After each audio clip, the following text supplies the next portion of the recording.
You can experiment with your investments. Choose the stocks you like one by one, or select Sector Spider ETFs and add the diversification of an entire sector of the S&P 500, like healthcare. With liquidity, all-day tradability, and transparency.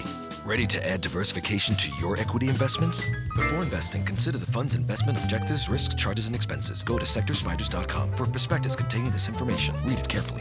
Visit us at sectorspiders.com.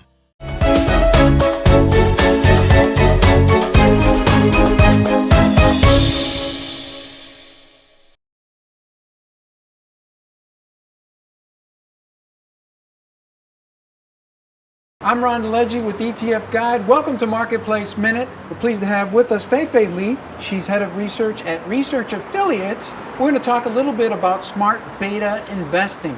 First of all, let's begin with the idea of smart beta investing. Just explain to our audience what it is and why it's called that. Okay, sure. Smart beta strategies, in my opinion, is just a particular category of passive investing.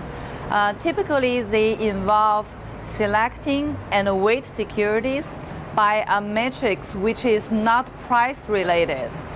For example, Research Affiliates, we created a fundamental index which would use 4 different accounting measures to gauge the economic size of a company, and we would select the securities and weight securities in the portfolio using that particular composite measure of accounting matrix.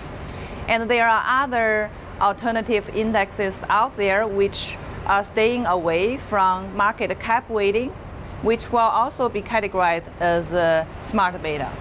So that our audience understands it, traditional market cap weighted indexes weight companies or stocks basically by their market cap or market size. The largest companies have the most influence on the performance of the index. Now, what about equal weighted indexes, which have actually shown some pretty good performance over the past several years and have actually outperformed traditional market cap weighted indexes? Talk about that. Yes, totally. When we talk about traditional indexing, basically, the index portfolio would select the securities and weight securities based on the market capitalization. Like you pointed out, market cap is the product of price and the total number of shares of outstanding. Yes. Which means the higher the price, the bigger the weight those stocks have in the portfolio. As a result, if the price of the security has gone up quite a bit recently, you would have a larger weight in the portfolio. Yeah. If the market price actually mean revert, this high weighting securities is likely to experience negative return in the near term, in the near future, which will cause the performance drag to the total index portfolio. Equal weighting actually is a very smart way to address this performance drag created by the link between price and weight. When you do equal weight, you are not associating the price of the stock to its underlying weight in the portfolio at all. As a result, equal weighted portfolio will outperform traditional cap weighted indexing. But on the other hand, equal weighted portfolio have some problem about accommodating large investment capacity.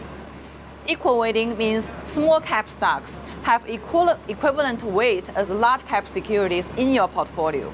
So if you're an investor having billions of dollars to invest, you don't want to load up a lot on those small cap or micro cap securities.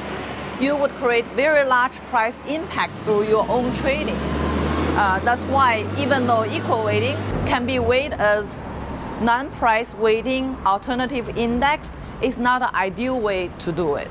Now, where do you see this so-called smart beta investing, where do you see this fitting in to a person's investment portfolio? Should it be the core? Should it be the non-core? Where does it fit in? Okay. I think for a reasonably sophisticated investor, the smart beta can be just the core portfolio. But again, like anything, any new invention happening in our industry, it takes a very long time for people to feel comfortable to adopt. As a result, I would recommend people who are not sure about smart beta versus traditional index investing, they could simply take an equal weight approach. They could combine, smart beta methodology together with S&P 500 or Russell 1000, those cap-weighted index. And on the other hand, for institutional investors, sometimes they have problem about selecting top quartile active managers. So when they do replacement of their existing active managers, they could use smart beta strategies as the approach, which is a passive, low cost, but ensure long-term outperformance. You just heard from Fei Li, Head of Research at Research Affiliates. I'm Ron DeLegge with ETF Guide. Thanks for watching Marketplace Minute.